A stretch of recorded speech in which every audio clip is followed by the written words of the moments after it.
नमस्कार, मी Rohini. Cook with Rohini या आपल्या यूट्यूब चॅनलमध्ये तुम्हा सर्वांचं अगदी मनापासून स्वागत करते. तर आज आपण वर्षभर साठवणीचा घरगुती काळा मसाला कसा बनवायचा याची रेसिपी पाहणार आहोत. तर त्यासाठी आपण सर्व मसाल्यांचे साहित्य बघून घेऊयात. सर्वात अगोदर आपण मिरची बघणार आहोत. तर तुमच्या आवडीनुसार तुम्ही या ठिकाणी मिरची घेऊ शकता.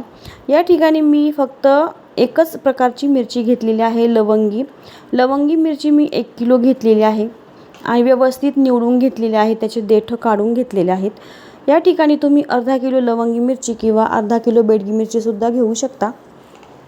तर कडकडीत उन्हामध्ये आपण ही मिरची सुकवून घ्यायची आहे व्यवस्थित.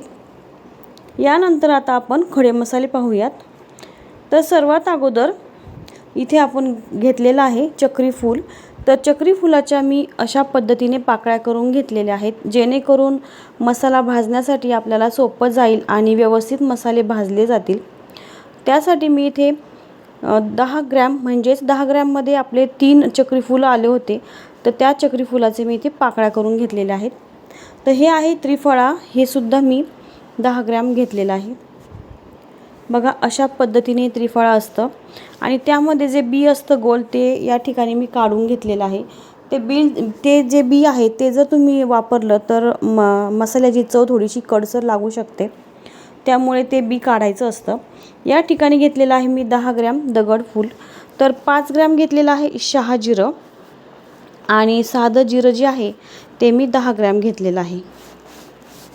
यानंतर लवंग आणि काळी मिरी मी घेतलेली आहे 5-5 ग्रॅम, कारण मला मसाल्यामध्ये जास्त तिखटपणा नको होता.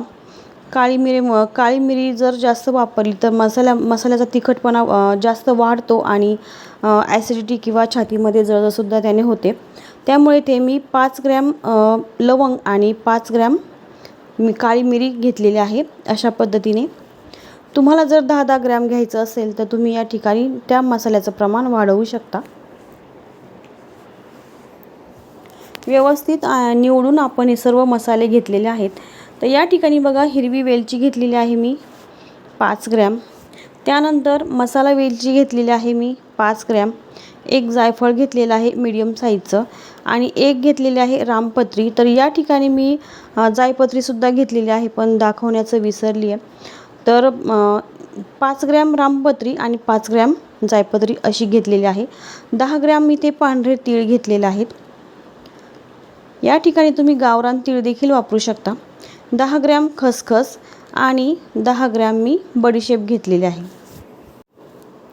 तर या ठिकाणी मी दालचिनी जी आहे ती 20 ग्रॅम घेतलेली आहे, कारण दालचिनीचा जो फ्लेवर असतो तो मसाल्यामध्ये खूप छान लागतो. तर दालचिनी अशाच पद्धतीने घ्यायची असते, जी गोल असते ती जास्त स्ट्रॉंग फ्लेवरची असते आणि हीच दालचिनी आपल्याला वापरायची असते. तर 20 ग्रॅम मी दालचिनी घेतलेली आहे. 20 ग्रॅम घेतलेला आहे मी काळा हिंग घेतलेला आहे बघा, आणि 10 ग्रॅम घेतलेला आहे सुंठ. 20 ग्रॅम तमालपत्र इथे आपण घेतलेलं आहे. आणि धने बघा, तर धने मी घेतलेले आहेत 1 किलो मिरचीच्या प्रमाणानुसार अर्धा किलो धने मी या ठिकाणी घेतलेले आहेत. तर हे जे धने आहेत ते मी गावरान धने घेतलेले आहेत. या धन्यामध्ये सुद्धा थोडासा कचरा किंवा खडे असतात, व्यवस्थित साफ करून आपल्याला धने घ्यायचे असतात, उन्हामध्ये थोडंसं सुकवून घ्यायचे असतात. त्यानंतर आपण आता मसाले भाजून घेऊयात. तर सर्वात अगोदर आपण धने भाजून घेणार आहोत, कारण कढाई जी असते ती सुरुवातीला खूप जास्त तापलेली नसते आणि जे हलके फुलके मसाले असतात ते अगोदर आपण भाजून घ्यायचे असतात, जेणेकरून ते जळणार नाहीत आणि व्यवस्थित भाजले जातील. तर सुरुवातीला मी धने असेच भाजून घेणार आहे आणि थोडेसे धने भाजल्यानंतर त्यामध्ये आपण 1 किंवा 2 चमचे आपल्या आवडीनुसार तेल टाकून घ्यायचे. तर धने भाजत असताना खूप जास्त तेल आपल्याला वापरायचं नाही.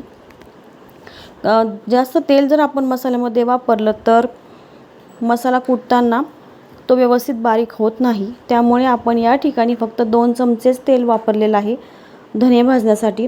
आणि धने जास्त आपल्याला करपायचे नाही. थोडासा धण्याचा रंग बदलला किंवा थोडासा सुगंध दरवळायला लागला की धने आपण काढून घ्यायचे आहेत.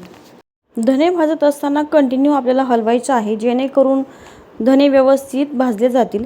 यानंतर आपण खसखस घेतलेली आहे. खसखस, सफेद तीळ म्हणजेच पांढरे तीळ आपण या ठिकाणी घेतलेले आहेत आणि यामध्ये आपल्याला तेल अजिबात वापरायचं नाही आहे. कढईला थोडंसं तेलकट होतं, तेलकटपणा होताच धण्याचा, कारण धने भाजत असताना आपण थोडंसं तेल वापरलं होतं.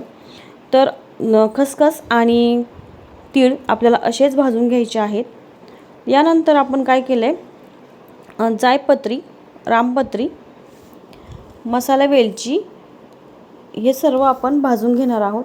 तर मसाला वेलची थोडीशी मोठ्या साईज असते मसाला वेलचीची, त्यामुळे आपण सर्वात अगोदर मसाला वेलची थोडीशी भाजून घेतली आणि त्यानंतर त्यामध्ये हिरवी इलायची, जायपत्री आणि रामपत्री आपण टाकून थोडीशी भाजून घेतलेली आहे.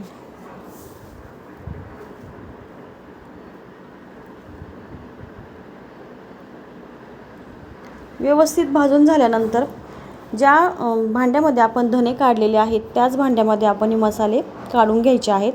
यानंतर आपण जिरं, बडीशेप आणि शहाजिरं हे तिन्ही गोष्टी एकत्रच भाजून घेणार आहोत. एकसारखं हलवत आपल्याला हे तिन्ही गोष्टी भाजून घ्यायच्या आहेत, जेणेकरून मसाला आपला अजिबात करपणार नाही आणि सर्व बाजूने व्यवस्थित एकसारखा भाजला जाईल. बघा, या ठिकाणी सुद्धा मी तेलाचा वापर अजिबात केलेला नाही. यानंतर आपण आता टाकलेला आहे चक्रीफूल, त्रिफळा, लवंग आणि काळी मिरी. यामध्ये आपण जायफळसुद्धा टाकून घेतलेलं आहे. तर हे सर्व मसाले जे आहेत ना ते भाजण्यासाठी थोडासा वेळ लागतो. तर मसाले बाजूला करून आपण अगोदर जायफळ भाजून घ्यायचं आहे.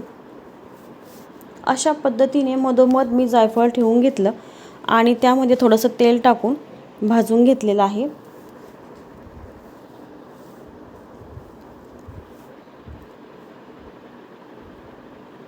यानंतर आपण बाकीचे मसाले देखील अशाच पद्धतीने भाजून घ्यायचे आहेत. तर इथे मी टाकलेलं आहे दगडफूल. तर दगडफूल जे आहे ते खूप पातळ असतं, त्यामुळे त्यामध्ये अजिबात तेल टाकायचं नाही आणि गॅस एकदम कमी करून आपल्याला दगडफूल भाजून घ्यायचं आहे. कढईमध्ये दगडफूल टाकायचं, थोडंसं हलवायचं आणि लगेचच काढून घ्यायचं आहे. अशा पद्धतीने आता आपण टाकायचं आहे हिंग. तर हिंग तळण्यासाठी आपल्याला तेल पण जास्त लागतं आणि वेळ पण लागतो. तर अशा पद्धतीने मी तेल थोडंसं जास्त टाकून घेतलेलं आहे आणि सर्व बाजूने हलवत आपण एकसारखं हिंग तळून घ्यायचं आहे. या ठिकाणी मी हळद टाकलेली नाही मसाल्यामध्ये. तुम्ही याच वेळेस इथे हळद देखील तळून घेऊ शकता. हळकुंड तुम्ही घेतलं तर अशा पद्धतीनेच तुम्हाला हळकुंड देखील तळून घ्यायचं आहे. यानंतर आपण दालचिनी टाकून घेतलेली आहे.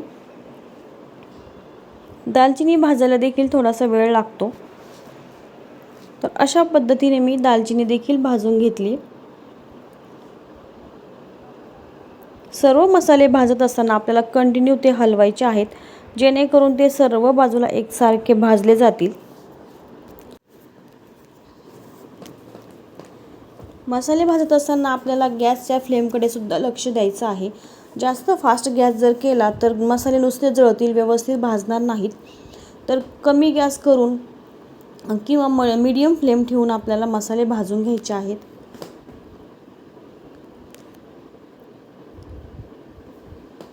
यानंतर आपण इथे टाकलेलं आहे सुंठ. तर सुंठ देखील आपल्याला व्यवस्थित तळून घ्यायचे आहे. अशा पद्धतीने सर्व बाजूने व्यवस्थित आपल्याला सुंठ भाजून घ्यायची आहे. यानंतर आता तमालपत्र आपण टाकायचं. तर तमालपत्र टाकत असताना त्याचे अशा पद्धतीने तुकडे करून टाकायचे. तुकडे केल्यानंतर व्यवस्थित तमालपत्र आपल्याला भाजता येतं, हलवता येतं. लांब लचक जर तमालपत्र ठेवलं तर ते व्यवस्थित आपल्याला हलवता येत नाही आणि भाजता देखील येत नाही. तर तमालपत्र जे आहे ते खूप जास्त आपल्याला अजिबात भाजायचं नाही आहे. थोडंसं गरम करून झालं की आपण लगेचच तमालपत्र काढून घ्यायचं आहे. यानंतर मसाल्याचा सर्वात महत्त्वाचा पदार्थ म्हणजे आपली मिरची.